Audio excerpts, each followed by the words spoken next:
Hey guys, it's Dan from Soy Leader and welcome back to our One Take Wednesday series. Today in episode 30, I'm going to be going over my task force plate carrier. This is basically the plate carrier I throw on almost every day when I'm out in the field. My current assignment right now is on plain clothes, so I basically go to work, wear what I'm wearing now, and then I want to have a kit that is set up so that all I need to do is throw it on and I'm ready to go.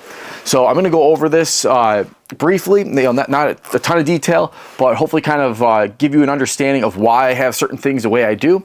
If you're wondering about my left eye, it's because my wife hits me, and this is a call for help. So go ahead and hit the subscribe button if you want to help me out. But in all seriousness, it's all swollen up, but I'm fine.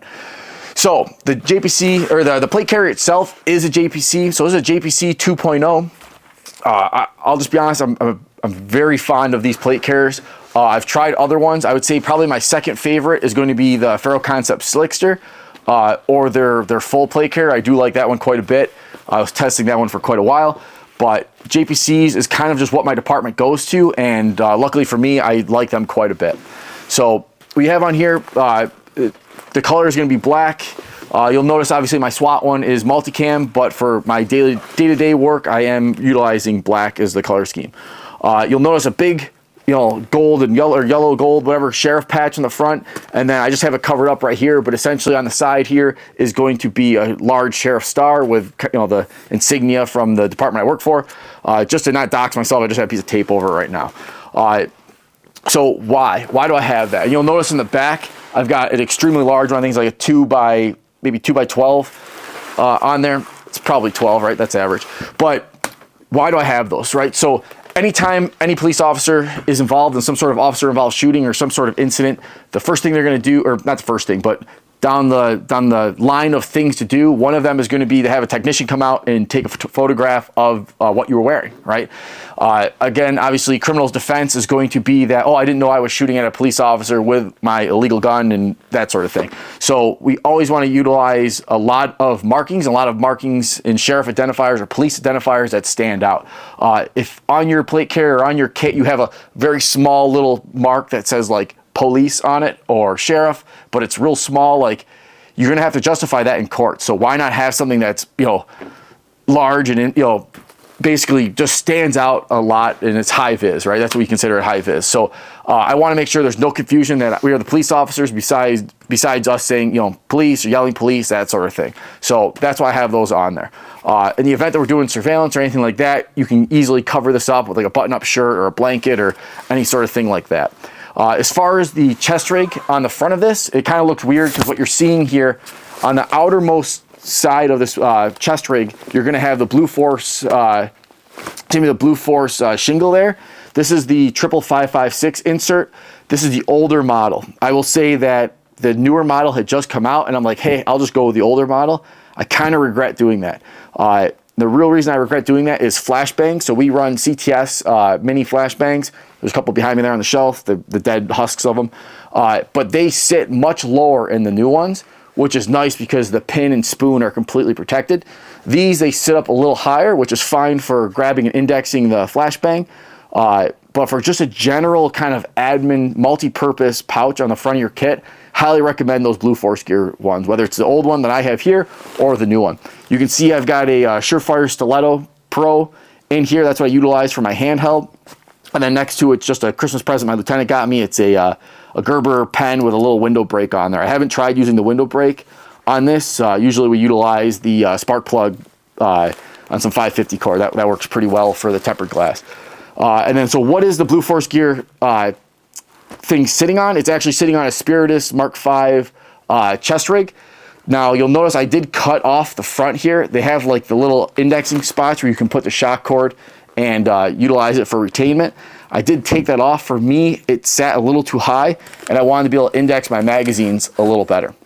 You also notice here that I don't have a 556 insert here. I actually just sewed a single, right? So usually when I'm wearing this, I am running my belt as well, but there is times where I'm not running the belt. So on the belt, I do have my speed reload. If you want to know exactly what belt I run for both SWAT and for the task force stuff, It's going to be in a separate One Take Wednesday video, and I don't know exactly what number. You'll have to scroll through all the videos, but that's what I wear for a belt. So most of the time I have that belt on, but I wanted this plate carrier so that I could run this independently, so I didn't need anything else. So I could basically grab this in my handgun or this in my rifle and have everything I need.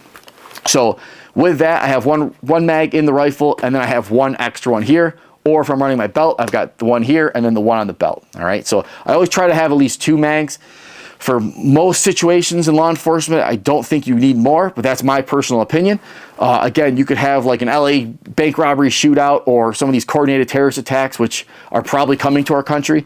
So it's not a bad idea to have a means to carry extra mags.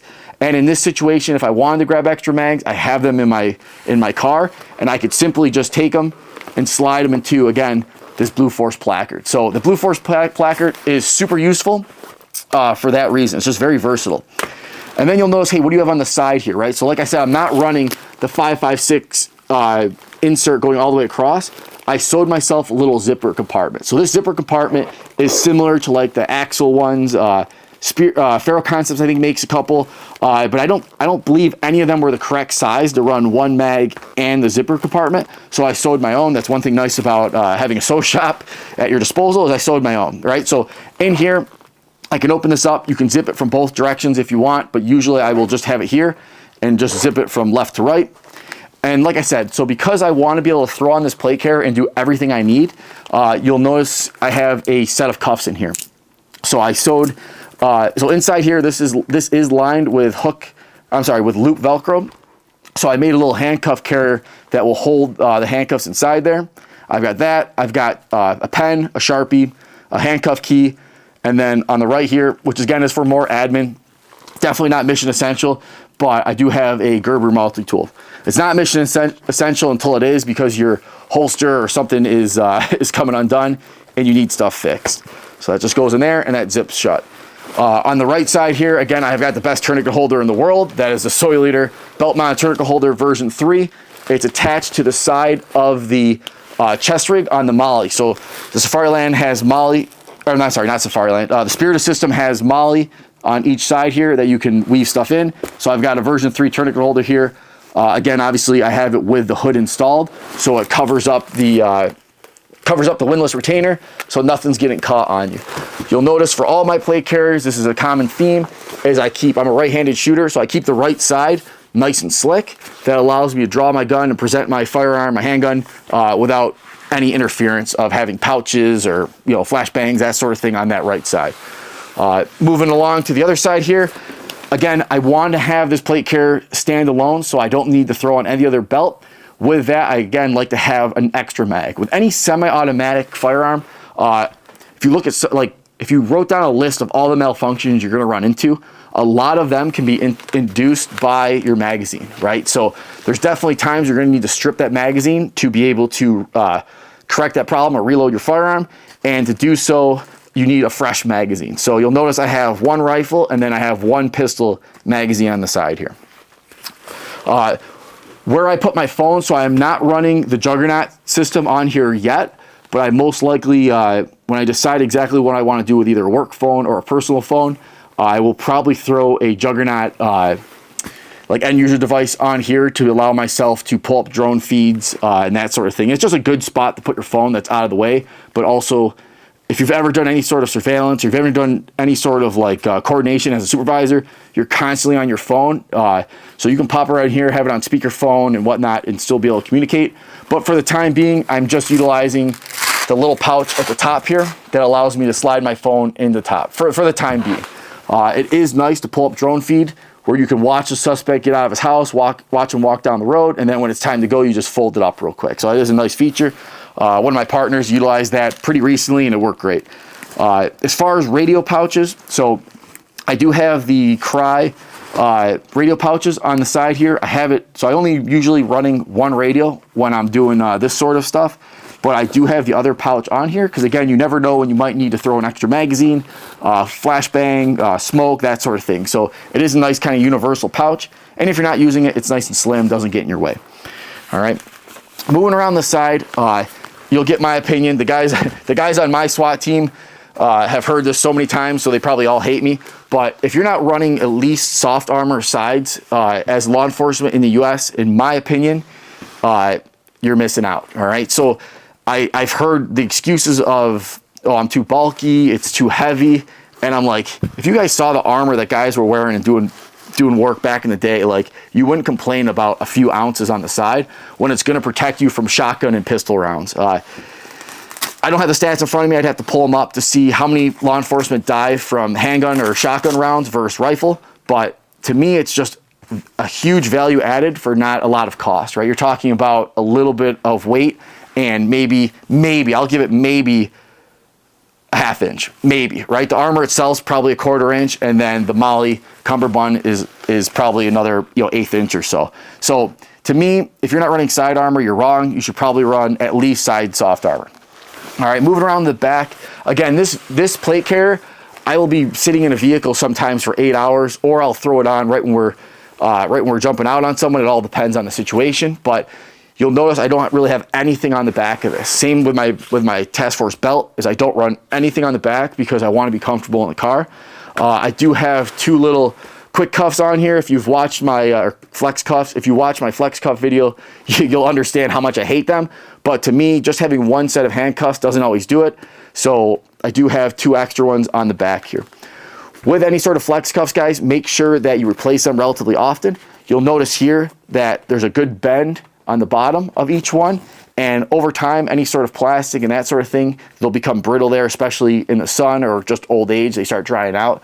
So that's going to be your weak point on those. Just make sure you're replacing these once a year if you're not using them. And then it folded down here, but I'll fold it out here.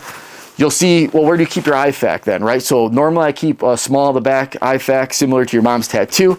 But when I'm not running that, I do have, this is the Feral Concepts Roll 1.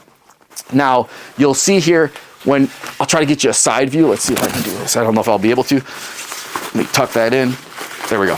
So if I hold that up there, you can see the Roll 1 doesn't really stand out much further than the plates themselves, right? So we're running level 3 plates. They're the polyethylenes. They're about almost 1 inch thick. And when you have this Roll 1 flattened down and packed relatively lightly, you'll notice it doesn't really stick out anyway. So it doesn't kill your back. It doesn't crush your back. It actually kind of fills in that void between like your upper back and then the small of your back when sitting in the vehicle. So I don't actually notice it, and it's not super uncomfortable. You'll find a little hot spot. So if you don't pack it evenly, like if you put the quick clot a little too close to the pressure dressing and that sort of thing, you may have to take it out, unroll it, move stuff around, roll it back up. But if you can get it relatively even, right, because you don't want any sort of kink in your back. When you're sitting there for hours on end, the last thing you want is to be leaning like this the whole time. Like, and if you do, you better have a good chiropractor, or you better start doing some yoga or stretching, or have your jiu-jitsu partner beat you up. Henry, I'm talking to you. But yeah, that's the sort of thing. So try to keep it even, try to keep it flat, and you will not really notice a hot spot, and it will be pretty comfortable sitting in a car. Moving around again to the right side, right, the dominant side for me as a right-handed shooter, you'll notice this side is all connected in, so that all I would need to do to put this plate carrier on, right? So this sits on my passenger seat like this. The cummerbund either goes inside or on the outside. When it's time to go, right, we get whatever intel that the person's coming out. All I have to do is grab it from here, right from here. Slide it over like that. And then once I'm here, I can just lift it, take the cummerbund, fold it in, right? The longest part is just getting the radio in between the cummerbund, fold it in, push down, and I'm good to go, right? So you can see here, obviously you want the plate carrier right towards the top of your clavicle notch there. And that's it, guys. It's very quick to put on. This is fresh Velcro, so it's not really, I'm not worried about the whole chest rig coming up, but you will notice on, if this starts to wear down, or you'll notice with my SWAT one, that I do have swift clips at the bottom clipping this in. There's nothing more I can't stand than if you're like trying to put a breech down. So if I'm getting to the bottom of the door and I'm leaning down, and all you start hearing is this, right? Guys with some chest rigs or some plate carriers that the Velcro's getting worn out, I've had that be an issue. Not me personally, but I've seen that be an issue on people. So I make sure that I just realized I lost my mic. Where's the mic at? Uh-oh, technical difficulties. Action. All right, we had some technical difficulties there. I lost the mic putting the plate carrier on. Didn't think that through. But basically, guys, if you're running into issues with the cummerbund or the chest rig having Velcro that's starting to wear out, I highly recommend going on Velocity Systems, Mayflower, sell the Swift Clip system. And essentially what it does is part of it hooks into the molly on the side of your cummerbund, and it's got a male and female buckles in the quasum buckle, and essentially it clips into the bottom of your plate carrier, or bottom of your chest rig, and then you could tighten them up and secure them. And what that allows you to do is really make sure that this chest rig, for whatever reason, if you're getting a foot chase, jumping fences, bailing out of cars, that sort of thing, doesn't flop open on you. All right, so that's the last thing you want to do, is have that flop open and have you start doing a yard sale going through backyards of houses. So that's the Task Force plate carrier. Again, it's nothing fancy. The whole idea behind it is that the plate carrier itself is a standalone system. I don't need to have any other tools on me other than whatever duty weapon firearm I'm carrying, but it allows me, it supports me, and it allows me to just throw this on in a hurry and get out there in the field. All right, if you have any questions, guys, send me a DM on Instagram or leave a comment below. Until next time, take care.